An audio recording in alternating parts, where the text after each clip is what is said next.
Hello សួស្តីទៅកាន់អ្នកទាំងអស់គ្នាថ្ងៃនេះមកកក់សក់ជាមួយនឹងសាប៊ូស្ពៃដែលហៅដល់អ្នកទាំងអស់គ្នាប្រកាសជាបានស្គាល់ឬមកឲ្យអំពីសាប៊ូកក់សក់ស្ពៃប៉ុន្តែសូមនិយាយពីអត្ថប្រយោជន៍អ្នកដែលគាត់ធ្លាប់បានប្រើប្រាស់គាត់នឹងដឹងពីអត្ថប្រយោជន៍របស់សាប៊ូស្ពៃនេះហើយមិនចាំបាច់ខ្ញុំនិយាយទេ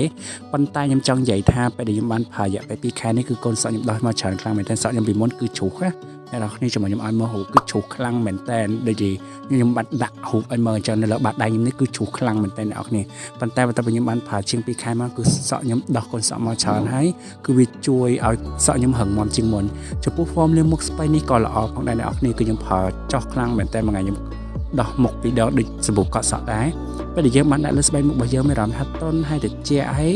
ជាពិសេសនោះគឺវាមានក្លិនក្រអូបស្រាលហ្មងអ្នកនរគ្នាក្លិនគេឡើងក្រអូបស្រាលអញ្ចឹងហ្មងហើយជាពិសេសគឺវាជួយលាងជម្រះបាក់តេរីលើស្បែកមុខយើងបានល្អទៅជួយទៅដល់សំណើមធម្មជាតិនៅលើស្បែកមុខយើងហើយជួយទៅពន្យាភាពចាស់ទៀតផងអ្នកនរគ្នាដោះមួយថ្ងៃ2ដងណាប៉ុន្តែមិនមែនថាដោះឲ្យវាបាត់ជាប់បាត់ស្នាមអីទេគ្រាន់តែថាវាជួយលាងជម្រះជាតិដីជាតិកខ្វក់នៅលើស្បែកមុខយើងបានល្អអញ្ចឹងអ្នកនរគ្នានេះស្បែកមុខខ្ញុំពេលដែលដោះហើយអ្នកនរគ្នាអូយកប់